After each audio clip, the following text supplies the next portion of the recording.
So this is just the, I guess, the kickoff, just to say, here I am at the beginning, stepping into the unknown. Don't know what that's going to be like. It sort of feels like to me, it's a bit like stepping into a big puddle, and the puddle might be that deep, or it might be, it might go up to my neck in it. But we will find out.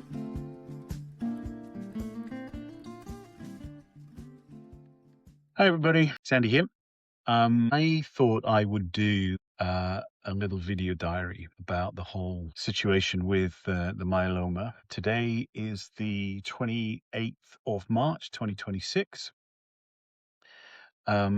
I wanted to just kind of capture this moment, I suppose, and then maybe just kind of keep a diary as I go and I go through stuff, just so that it might be helpful for other people that are having the same experience as me, just to sort of share my thoughts, share my feelings. And hopefully that might be sort of helpful to other people. The situation is that I had the myeloma diagnosis about 2 weeks ago, maybe more, maybe a month ago. To be honest, time has kind of been flying. I've been, I guess, a little bit in denial and a bit spaced out about the whole thing. It couldn't possibly be happening to me.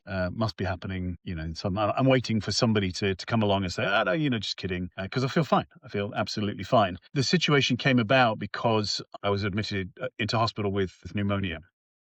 Over Christmas time. Hadn't been feeling great. Back in September, October of last year, got kind of a dose of COVID, bronchitis, then the pneumonia, then there was some additional stuff that kind of came along at the same time. And while I was in there, they discovered the paraprotein levels to be high and said, hey, look, it looks like there's some cancer issue and we need to explore that further.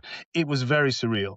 I didn't really comprehend, I think, what was being said because of all the other stuff that was going on. I didn't really know what it meant. It's not something that, happens to me. I'm sure these things happen to other people, but hey, look, I'm doing stuff. I'm busy. I've got things to be getting on with. What is this that you're telling me about? So we went through various tests and I had, various blood tests and MRIs and various other things. And then they said, oh, no, it looks like it's smoldering, which, as I understand it, is you've got it, but nothing much is happening just now. So, not too much to worry about. Anyhow, had a PET scan and that confirmed, yes, it's multiple myeloma and we've kind of moved up. When I was given the diagnosis, it was on several occasions, it was just very odd. It was very matter of fact. My dad told a joke at our wedding about a man who goes away on holiday. And when he gets there, there's a telegram waiting for him, this is many years ago, from his next door neighbor and says, your cat's dead. And he goes home and he says, well, that was rough, man. You could have just broken it to me a bit more gently. You could have, for example, sent me a telegram on day one saying, hey, your cat's up on the roof. And maybe day two, oh my goodness, we couldn't get it down. It slipped. And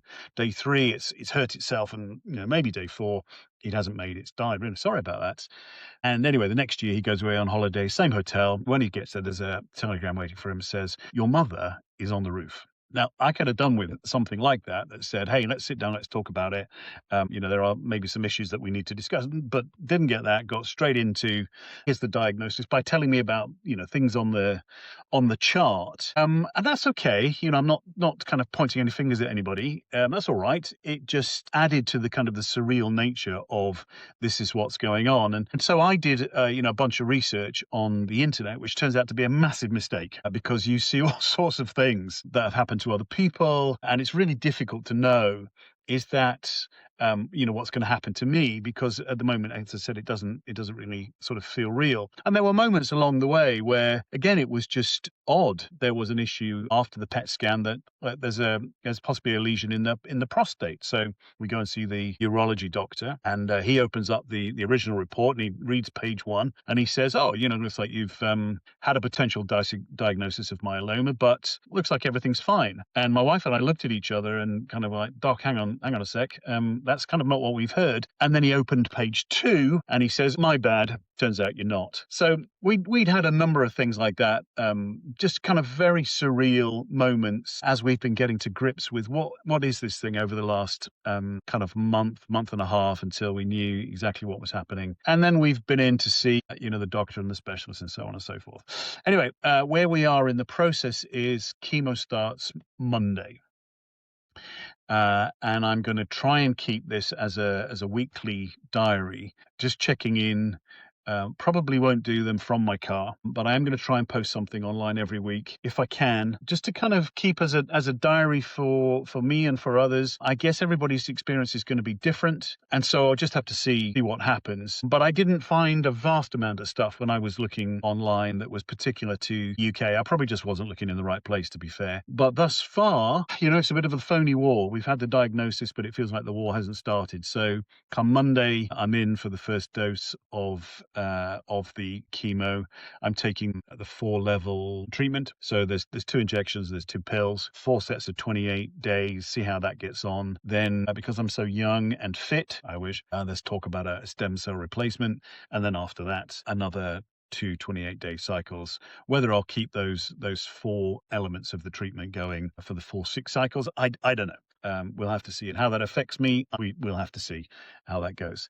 So this is just the, I guess, the kickoff, just to say, here I am at the beginning, stepping into the unknown. Don't know what that's going to be like. It sort of feels like, to me, it's a bit like stepping into a big puddle, and the puddle might be that deep, or it might be it might go up to my neck in it. But we will find out. I think I'm coming to this with I'm kind of through the denial and into, all right, I've got to face this thing. I've got to hit it head on. I know it's going to be tough in some places, it's going to be okay in others, but we're going to get through this to the other side, and look to get into remission over the next few months, see what happens. I know it's not going away. I know this is not something that I'm going to be able to shake off. It's going to be with me permanently over a number of coming years, but I'll kind of try and talk about that as I go. I suppose the one thing that I've started to feel as I've been thinking about this thing starting is just some amazing, I guess, gratitude. One, for the people around me, for my great family, for my great friends, people that I've talked to who've been, so kind and so supportive. I think the second thing is, we have to learn to live in the now, I suppose, and we've got to have something to look forward to. And I think during these next few weeks, when, if it does get dark, which it might do, I just don't know, then, we need something to hold on to. And that's very much the love and the care of everybody around me, but also that sense of hope of where this is going. We are going to do good things on the other side. I'm determined that my life has always been about seeing where the next adventure is, making sure that we're out, we're traveling, we're having an adventure. And I don't want to give up on that, because this thing, is starting to become invasive, and we can deal with that, and we'll get through it. And there's a lot of life yet to live. So that, with that positive mindset, that's where I'm starting, and I'll keep doing this, and I'll be fascinated myself to see what it looks like as we go, and how we end up in a few months' time or so. So, hey, that's where we start, and let's see where we go. See ya.